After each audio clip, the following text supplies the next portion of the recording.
మాత్రల ప్రభావం నెమ్మదిగా పనిచేసింది. భోజనం తర్వాత కరణ్ తన బెడ్రూమ్లోకి వెళ్లి నిద్రపోయాడు. ఇక పని పూర్తయినట్లేనని సుష్మిత భావించింది. ఆమె కంగారుగా కరణ్ శ్వాస ఆగిపోయే క్షణం కోసం ఎదురు చూస్తూ చాలా టెన్షన్ పడుతోంది.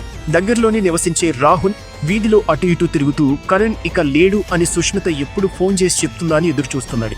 రాత్రి 2 గంటలు దాటింది. సుష్మిత ప్రతి నిమిషం బెడ్రూమ్లోకి వెళ్లి కరణ్ శ్వాసను చెక్ చేస్తోంది. కానీ ఇంకా శ్వాస ఆడుతోంది. 3 గంటలు గడిచింది, కానీ ఇంకా చావలేదు. ఆందోళన చెందిన సుష్మిత రాహుల్కు మొదట ఇన్స్టాగ్రామ్లో మెసేజ్ చేసి ఆపై వీడియో కాల్ చేసింది. నిద్ర మాత్రలు ఇచ్చినప్పటికీ అతని శ్వాస ఇంకా నడుస్తోంది, ఎలాంటి ప్రభావం కనిపించడం లేదని చెప్పింది. అది విన్న రాహుల్ ఆమెకు ఒక్కో అడుగు గైడ్ చేయడం మొదలుపెట్టాడు. కరణ్కు షాక్ ఇచ్చి చంపమంటవా అని సుష్మిత అడిగింది. రాహుల్ వెంటనే సరే అన్నాడు.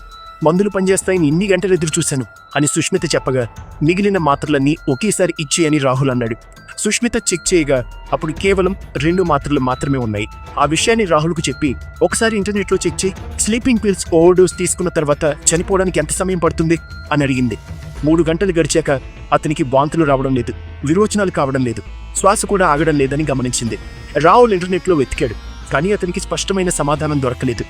ఈలోపు సుష్మిత మళ్లీ బెడ్రూమ్లోకి వెళ్లి కరణ్ను గిల్లి చూసింది. అతను ఇంకా బ్రతికి ఉన్నాడని తెలియగానే ఆమె భయం రెట్టింపైంది. సమయం మించిపోతుండటంతో రాహుల్ నేరుగా సుష్మిత అపార్ట్మెంట్కు చేరుకున్నాడు. ఏ తమ్ముణ్ణైతే కరణ్ తన ఒడిలో ఆడించాడు, ఏ భార్య చేతినైతే జీవితాంతం పట్టుకుని నడవాలనుకున్నాడు, ఆ ఇద్దరూ కలిసి నిద్రమాత్రల మత్తులో ఉన్న కరణ్ ఛాతిపైన చేతులపైన దయ లేకుండా నిరంతరంగా ఎలక్ట్రిక్ షాక్ ఇచ్చారు. ఆ షాక్లు ఎంత భయంకరంగా ఉన్నాయంటే కరణ్ నిద్రలోనే ప్రాణాలు విడిచాడు. కరణ్ను చంపి రాహుల్ మరియు సుష్మిత తమ ఫ్లాట్లో విజయం సాధించారు. ఇప్పుడు వాళ్ళ ముందున్న ఏకైక లక్ష్యం ఈ హత్యను నార్మల్గా చిత్రీకరించడం. దీనికోసమే మొబైల్ ఛార్జర్ నుంచి షాక్ కథను అల్లారు. సుష్మిత ఈ అబద్ధపు వలయంలో కుటుంబాన్ని పూర్తిగా ముంచేసింది. అందరూ దాన్ని నమ్మేశారు. కానీ తన సోదరుడి మరణం వెనుక నిజాన్ని తెలుసుకోవాలనుకున్న కునాల్ పట్టుదల వారి రహస్యాలను బయటపెట్టేలా చేసింది. అయినా పోస్ట్మార్టం రిపోర్ట్ రాకముందే విధి మరోలా ఆడింది. వారి నిజం బయటపడింది. రాహుల్ ఒకే ఒక్క తప్పు చేశాడు. అతను సుష్మిత నెంబర్ను తన ఫోన్లో వైఫై అని ఫీడ్ చేసుకోవడం.